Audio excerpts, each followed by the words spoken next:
Mr. Speaker, you will agree with me that aviation is the most hit. Unfortunately, right after when we have gotten the industry to become the fastest growing sector in the country.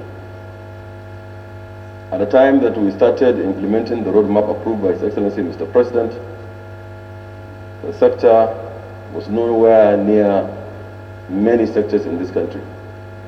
Then suddenly, at the close of 2018, Q4 from Nigerian Bureau of Statistics, we rose to become the second fastest growing sector after water and sanitation. And we kept implementing that roadmap with their support.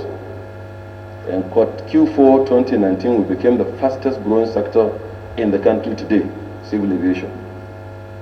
Unfortunately, not due to anybody's fault, force majeure, COVID-19 has come to become what they have become, and you'll agree with me that civil aviation is the worst hit, including all of its value chain.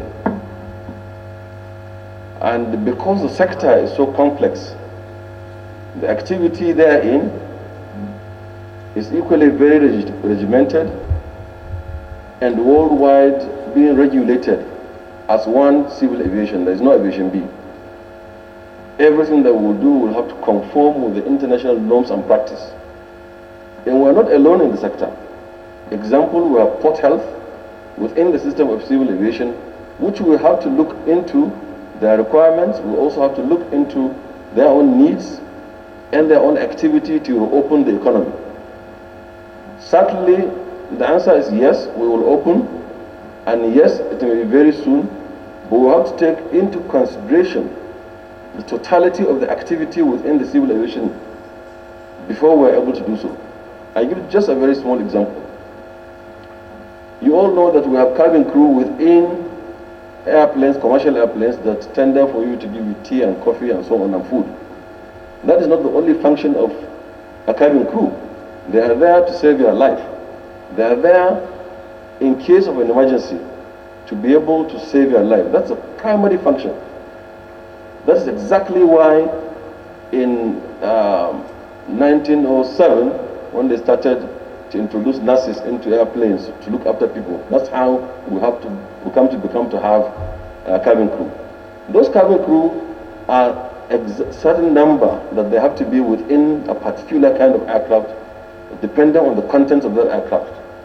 And those cabin crew will have to sit together, for example, and their numbers are determined.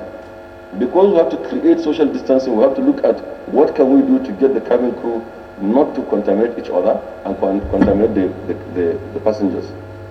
So I have just sent to Mr. Speaker, to the leader and to the Chairman House Committee on Aviation, a 62-page document that we developed on how we think we can begin to open up the sector, which will be very soon. But this is being done in conjunction with all of the stakeholders in civil aviation.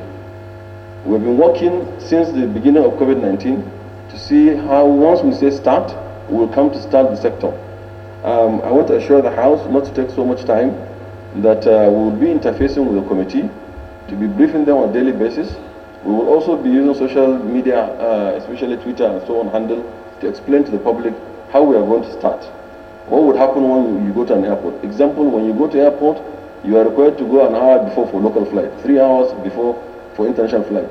Now it will change, because we will need to take your temperature, check you up, and ensure that you are not showing any signs, and then we put you in a special place that you observe social distancing before you now board the flight, and you board in sequence, we create the gap, etc., etc.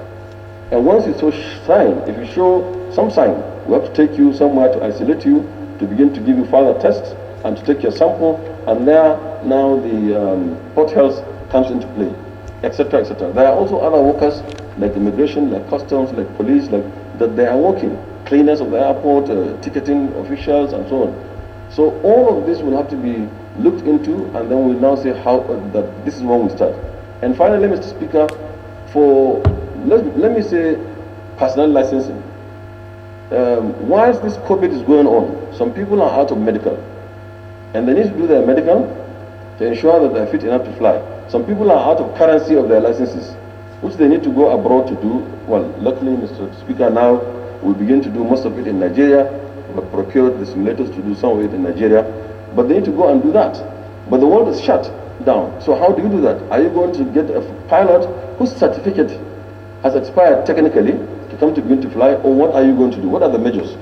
So all of this is contained in this document, and we're brainstorming to see how best we can. But it will be very soon, I hope. Thank you very much. Thank you, Honorable Minister.